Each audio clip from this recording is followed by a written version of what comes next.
You know what finally opened my eyes? I was standing in a maritime museum in Mystic, Connecticut, staring at a tool chest behind glass. It belonged to a ship's carpenter from the 1840s, and inside that chest were maybe 30 tools. That was it, 30 tools, and this man could repair an entire warship at sea. He could shape hull planks, bore holes through solid oak frames, seal a deck against the Atlantic Ocean, and turn a raw timber into a finished mast. All without electricity, without a machine shop, without even a proper workbench half the time. And I'm standing there thinking, I have a shop full of power tools, and I still struggle with a cutting board sometimes. Today I want to walk you through 7 of those forgotten tools, what they did, why they worked so well, and why almost nobody uses them anymore. And stick around to the end, because I picked up a marking technique from an old boat builder that changed how I lay out curves on every project I build now. Let me show you what these shipwrights carried. These were not hobbyists. The men who carried these tools were professional ship's carpenters, and they were expected to solve any structural problem on a vessel using only what they could fit in a single sea chest.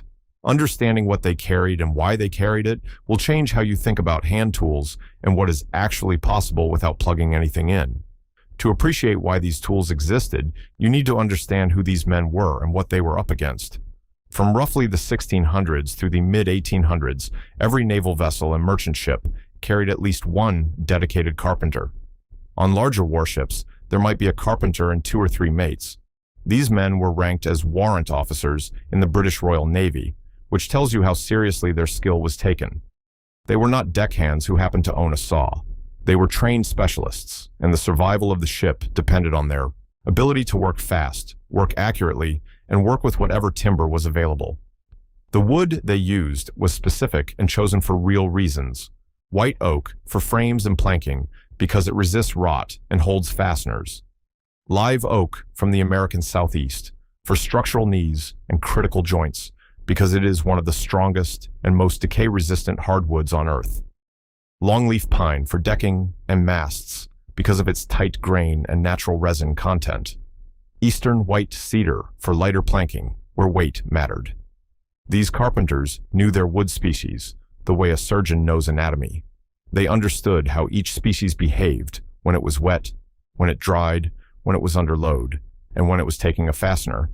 And every tool in that chest was designed to work with those specific materials in the most difficult conditions imaginable. A rolling deck, poor light, salt air eating at everything metal, and no chance to run to the lumberyard for a replacement board. That is the world these tools were born in. The first tool is the Shipwright's adze, and this is the one that really stopped me in my tracks. Most woodworkers today have seen an adze, maybe used one for rough shaping a log, but the Shipwright's adze was a precision instrument.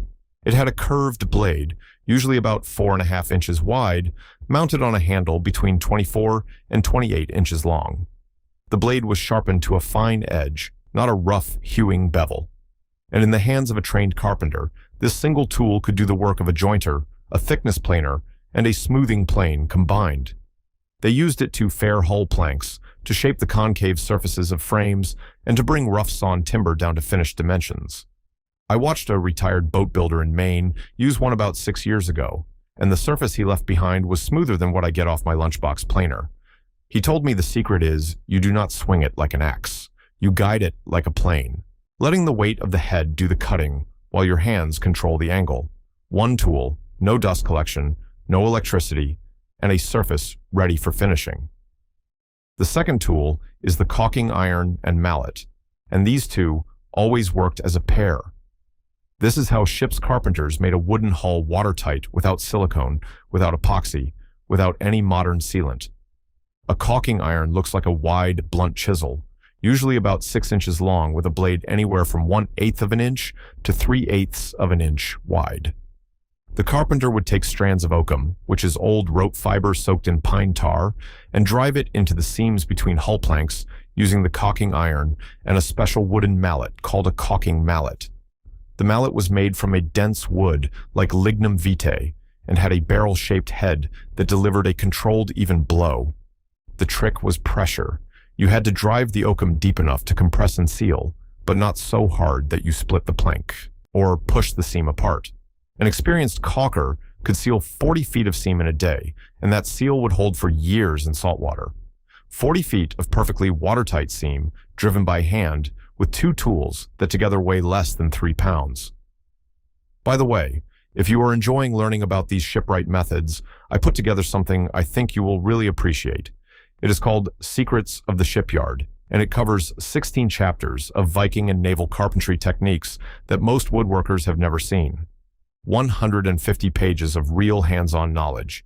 You can grab your copy by scanning the QR code on screen, or just use the first link in the description. All right, let us keep going. The third tool is the spar gauge, and this is pure genius in a simple package. A spar is a mast, boom, or yard arm, basically any long, round timber on a ship. And shaping a round taper from a squared timber without a lathe is a real problem. The spar gauge solved it. It is a wooden block, usually about 8 inches long, with a series of notches or a sliding fence that lets you mark consistent reference lines down the length of a timber. The carpenter would first square the timber, then use the spar gauge to mark the octagonal cuts, then mark the 16-sided cuts, gradually working the square timber into a round taper. Each pass brought it closer to a perfect circle. The final shaping was done with a draw knife and a long hand plane. I tried this process on a 6-foot piece of straight-grained Douglas fir, and I was stunned at how quickly a square blank became a smooth, tapered cylinder. No lathe, no turning chisels, just a marking gauge, a draw knife, and patience. The spar gauge made the layout foolproof, and the layout is where all the accuracy lives. The fourth tool is the reaming iron, and this one has almost completely disappeared.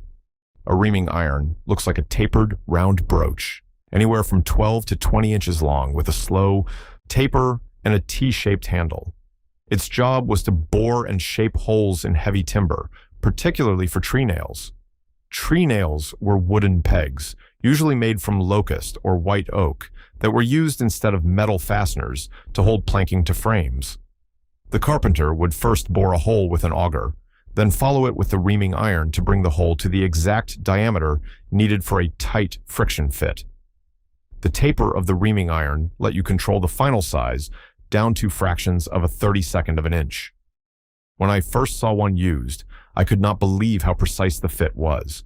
The tree nail slid in with firm hand pressure and then locked solid when driven the last quarter inch with a mallet. No glue, no threads, just wood holding wood through perfect fit, and the reaming iron is what made that fit possible. The fifth tool is what old boat builders call the devil's claw scraper.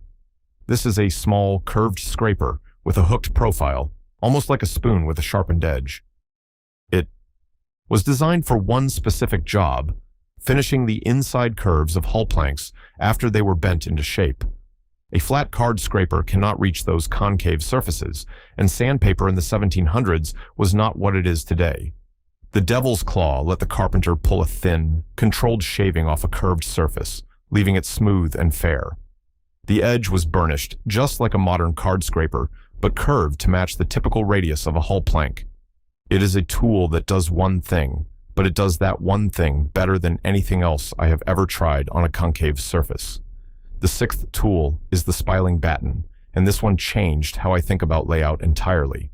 When you are fitting a plank to a curved hull, you cannot just hold a board up and trace the shape.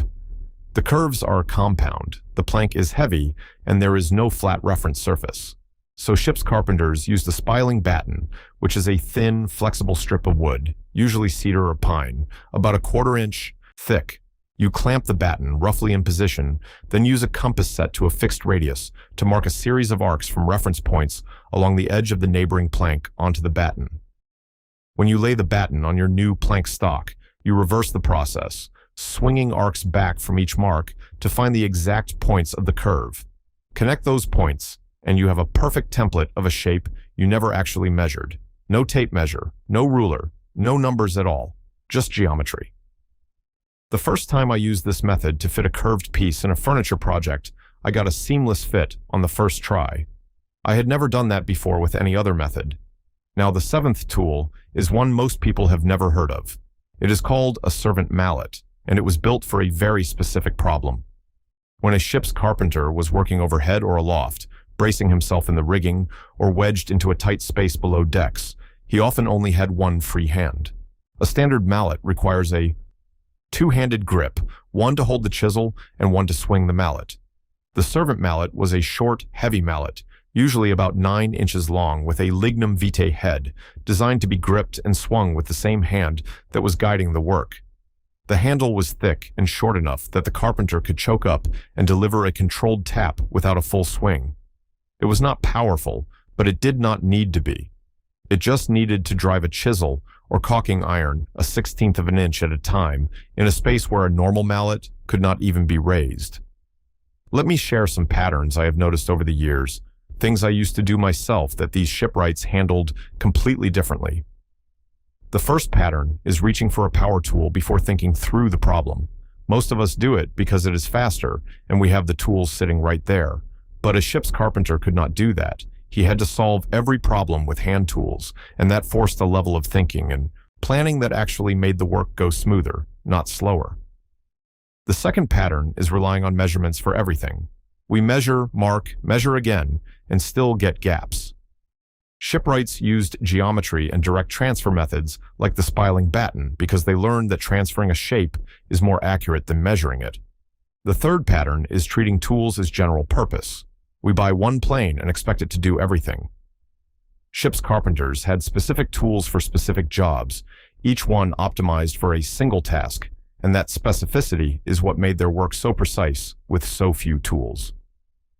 The fourth pattern is underestimating wood-to-wood joinery.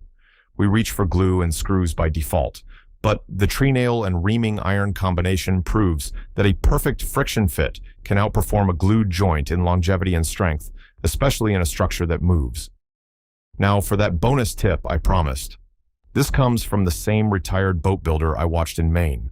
When he needed to mark a fair curve on a long plank, he did not use a flexible batten held with clamps the way most of us do.